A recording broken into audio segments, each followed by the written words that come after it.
Mr. Gorbachev, tear down this wall. In my lifetime, I have seen the Cold War between the East and the West dissolve. We welcome change and openness, for we believe that freedom and security go together. In my lifetime, I've seen the Berlin Wall come down. There are many people who feel that it is useless and futile for us to continue talking peace and non-violence. In my lifetime, I have seen apartheid dismantled. It is absolutely important that you have the knowledge to serve your country and your people. In my lifetime, I've seen the man of color in the White House. Out of many, we are one. That while we breathe, we hope. And those who tell us that we can't, we will respond with that timeless creed that sums up the spirit of a people. Yes, we can. Thank you. God bless you. And may God bless the United States of America. In my lifetime, I've seen grassroots movements topple governments through the use of social media. I want freedom. Freedom. Only freedom. Freedom. We can come together to heal segregation and redirect civilization to the celebration of diversity in oneness. We can make it happen. I am Brother Tetteh, and I believe that world peace is possible in our lifetime. It begins with you and I now.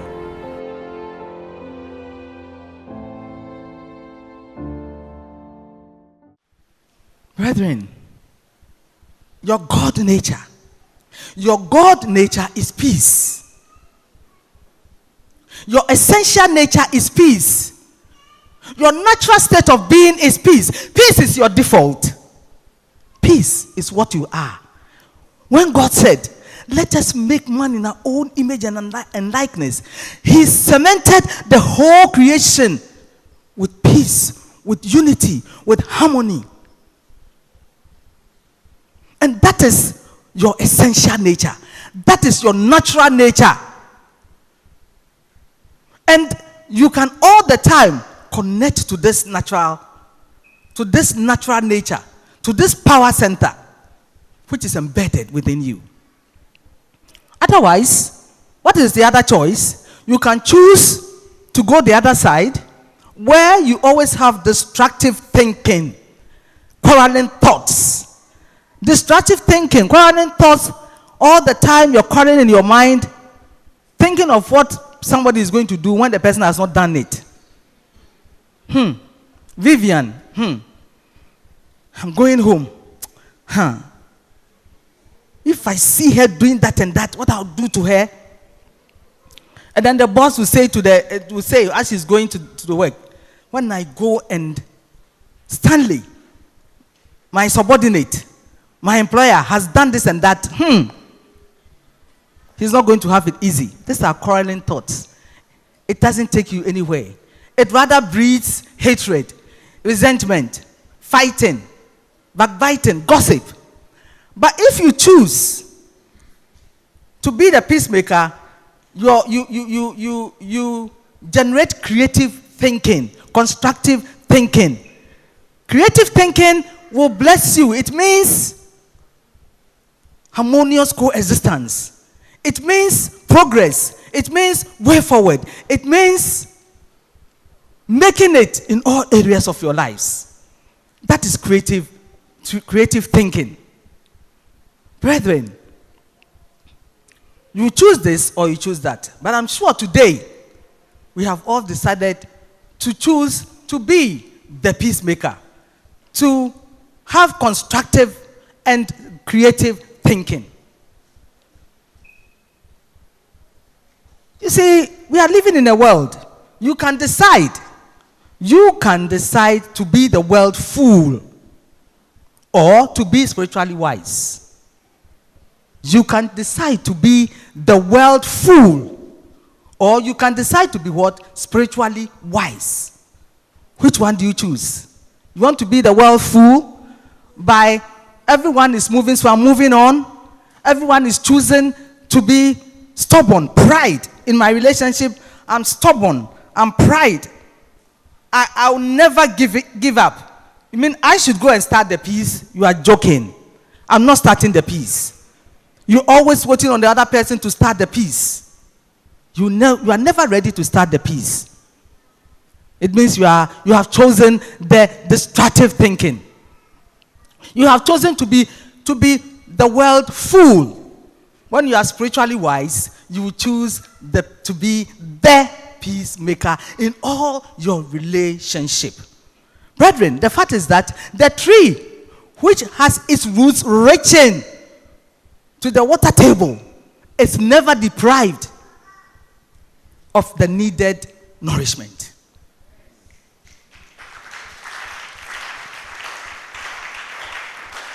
It is in constant connection.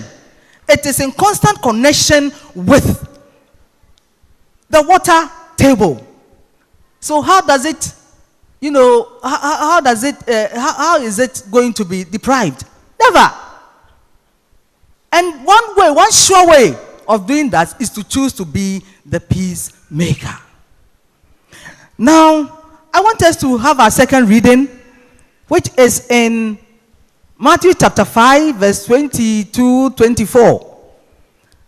Yes, that is where Jesus took us to another level of relationship. Let's see what Jesus has for us there. Another level of relationship.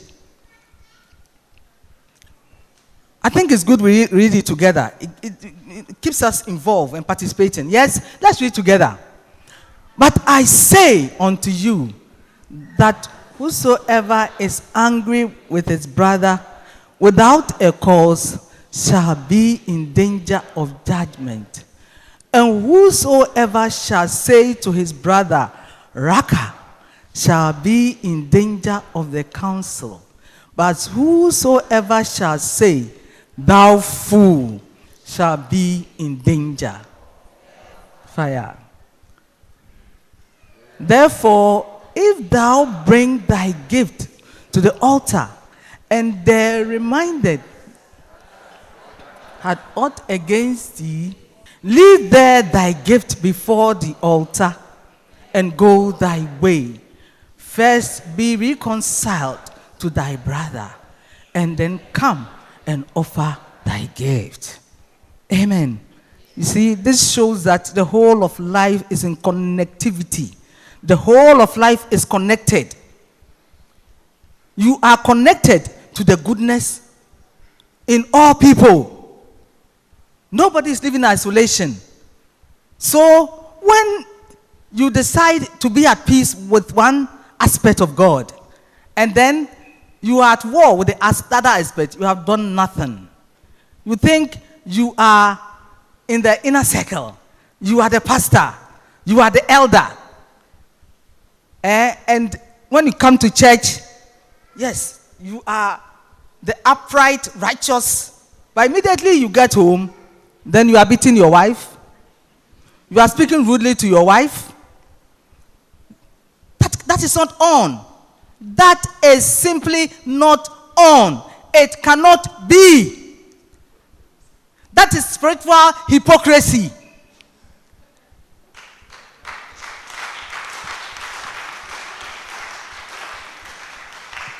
That is spiritual hypocrisy on the high hills. Can you imagine it? Spiritual hypocrisy on the high hills.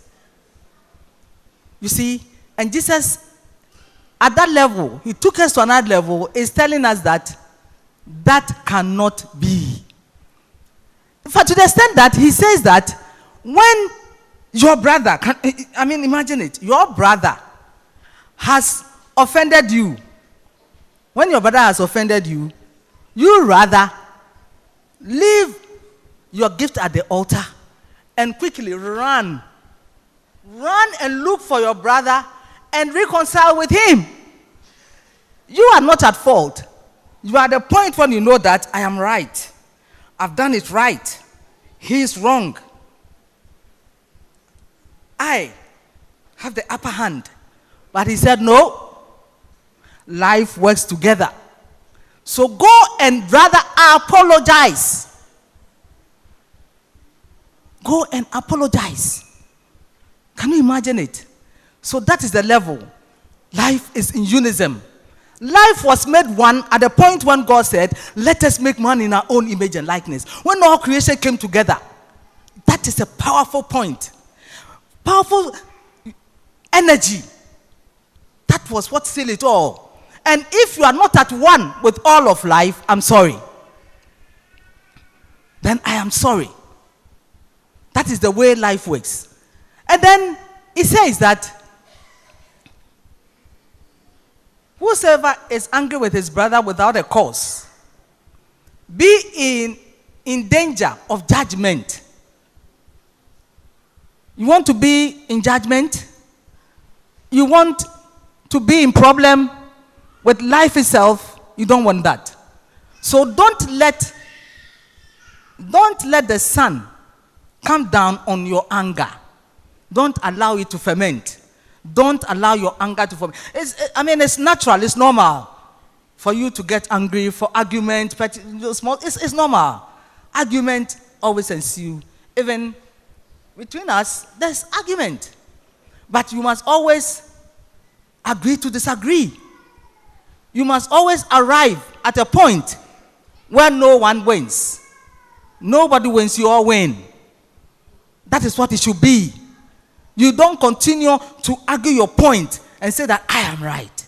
It will not take the relationship anywhere. It will not work for you. You understand? And then he says that whosoever says to his brother, Raka, is in problem. Raka simply means you deserve it. It serves you right. It serves you right. You didn't cause it. Somebody else is in his problem. He is already experiencing his evil. And then you, passing by, saw it and says, it serves you right. And what is it? It says that you will go to hell fire. You'll be in danger of what? Hell fire. This is a high-level relationship. And you can do it because embedded in you is the harmonious coexistence power. So it is not difficult. It is like saying, Beakle, Beakle, baby akle, baby akle, nabope, febope. It serves you right. But that is on. That is not on. That is not a good relationship. When you wish the other person, without saying your word, in your mind, you are wishing the other person pain, negatives. It is wrong. We need to have a good and positive relationship. And we are told in Romans chapter 12, verse 9, it says, we must be at each, we must have kind affection. Be kindly affectionate to each other with brotherly love. Be kindly affectioned one to another with brotherly love in honor, preferring one another. This is what the relationship is. And then you see, let us look, once again, I want to take you to Genesis, this time 14. It's still about Abraham and Lot. When after Lot has taken the best part, the best portion, he had few problems with the people of Sodom and Gomorrah. He was there, and now he had a huge problem, a bigger one, a gangantua one.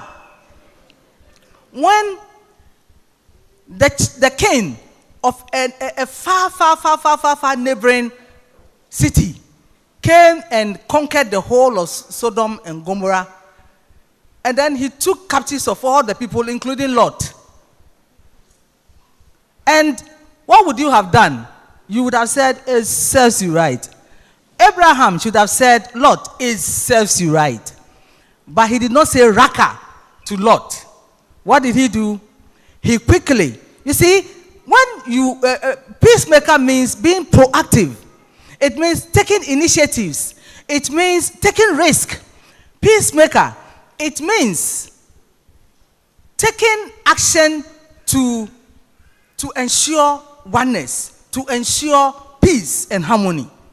And that was what Abraham did. Abraham did not say raka. He got up. He quickly trained, that is in Genesis chapter 14. He quickly trained soldiers himself. He took the initiative, he planned, and then he trained 318 army soldiers. And then he sent them to go and rescue Lot, his nephew. He did not leave Lot alone. He sent his men to go and conquer the king and rescue Lot, his cousin. And that is the spirit. That is the spirit. He was blessed abundantly. Why would Jesus say that we should do this? Why? It is so strange. It is so strange that we live in a family and we are loggerheads with each other. We have not been on talking terms. I mean, the extended family, immediate and extended family tree. We are not on talking terms for years. And then, sadly, when one dies, what happens? Then the elder, I don't know whether you do it in the other tribes, but the Gans, they do it a lot. Then they quickly rally people, the elders, and then they buy sheep and goats and cockerels and drinks, and then they say they are going to patch the relationship between the dead and the living. Oh, Jesus Christ. That is absurd.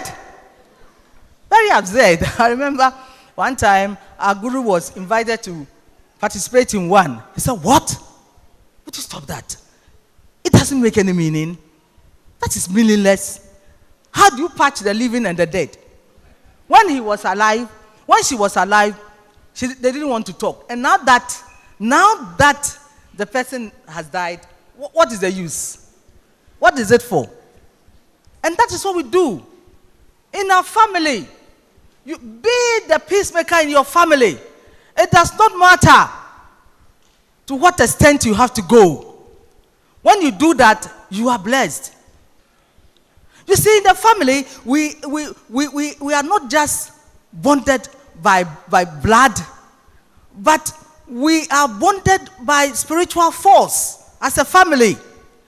So, like Jesus said, when you say raka to one, when you are angry at the other, it affects the whole family.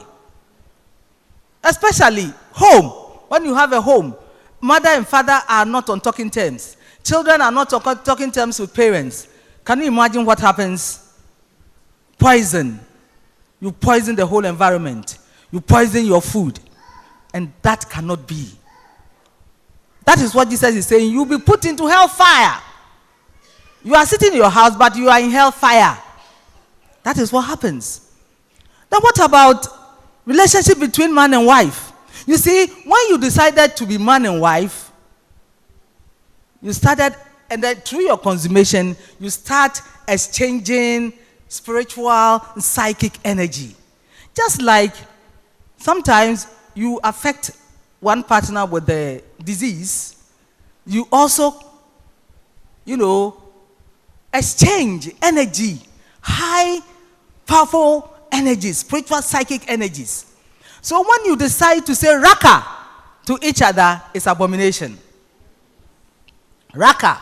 Can you imagine what you are creating? You are creating hell fire in your house. Can you imagine it? So, be the peacemaker.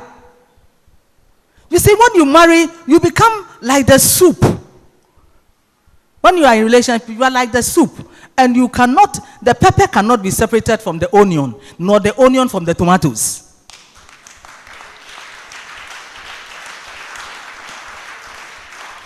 You are simply soup. And when you in the soup, you start, one of us decided to put his finger in the soup, what happens? It spoils. We can't eat it again. And that's what happens. What about parents and children relationship? Parents, sometimes our children are hard-headed. They are stubborn. But you must decide to be the peacemaker. You can't, sometimes you want to change our children, but you can't change anybody. It's only God who can change. And because God can change, you can change. You know how you can do it? By connecting to that place. When he said, let us create man in our own image and likeness. When you connect it, after you have chosen to be the peacemaker, you can change anybody. Otherwise, you can't change anybody. In your human self, you cannot change anybody. But in your God self, you can change. So parents, let us stop fighting, quarreling, and fuming about everything and thinking that by that we change our children. No. Children, are you there? Let us also know that, yes, sometimes our parents are unreasonably difficult. They are unreasonably difficult. But you see, all the same, choose to be the peacemaker. And small, there will be peace. Once you are the peacemaker, you see that all the help that you need will be drawn to you. Because as a peacemaker, as I've told you, you are connected to that vortex, that power center. And so everything that you need to bring the peace to the house, to the family, is possible. And it goes on and on and on and on. What about a working relationship? A working relationship. When some of us go to work, the place where you get your ends meet, where you get money, you go there with all sorts of quarreling thoughts. What you are going to do, sometimes you go and you spoil the whole atmosphere with your negative thinking. You squeeze your face. Sometimes I wonder, the place where you get your money, how can you, curse the place? How can you say raka to the place? Employers, remember, you need the employees. Without them, there will be no work. There will be no production. So don't say raka to the employer. To the employee, don't say raka. Be the peacemaker, employer. And I tell you, you get there. What about our spiritual family? You see, with time, we have become a spiritual. He wants me to say spiritual soup. We have become the spiritual soup again. In fact, we have become a very powerful spiritual pool. So when you come and you smile at somebody, it affects somebody. And Brother Fori, when there's a dancing and he doesn't dance, when we are dancing and he does not dance, it affects somebody, isn't it?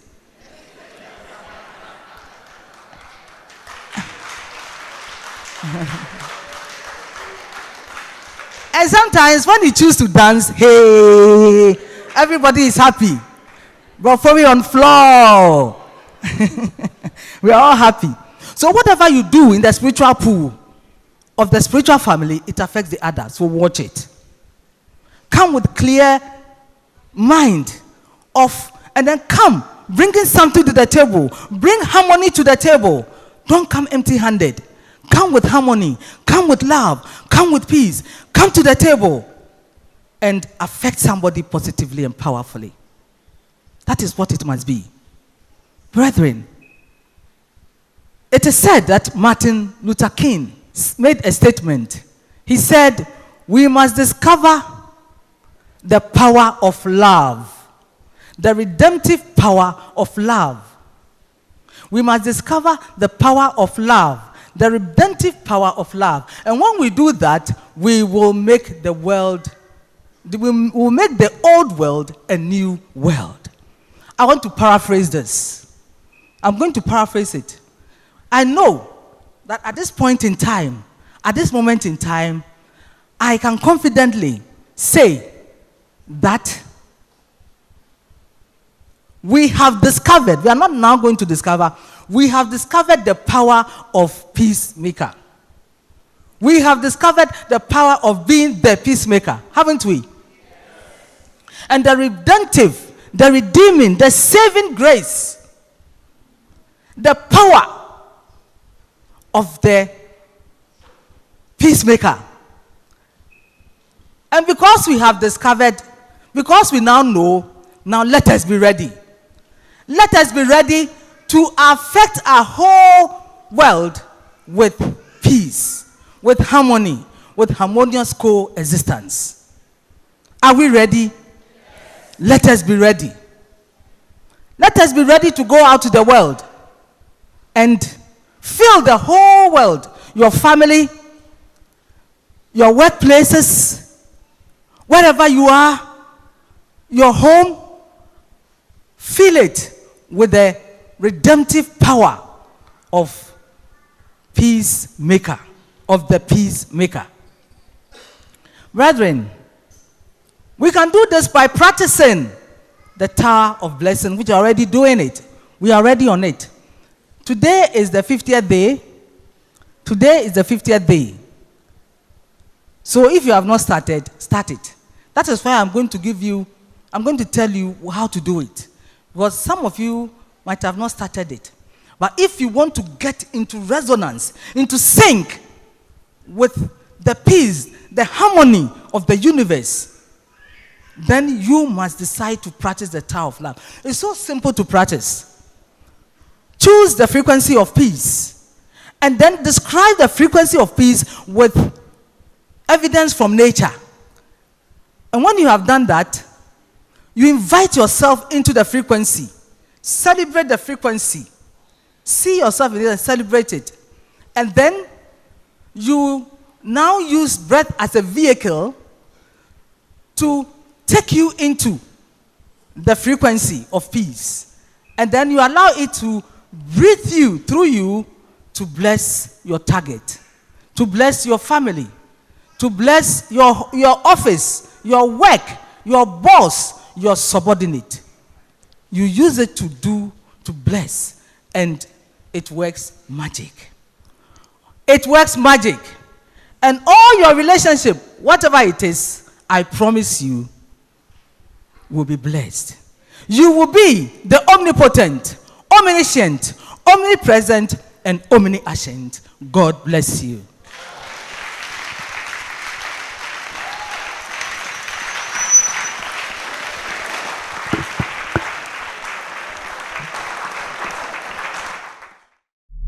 When love speaks, the world hears. Love is the energy you can feel and the power that created the universe. If you have felt love before, then you already hold the secret to creation. In this movie, discover how to potentize the love you feel by 1,000,000 times. Then you can heal your life and create everything you want. Use the power of love to heal and bless those you care about. Center of Love, the power you've always had and not known. Get it now on DVD.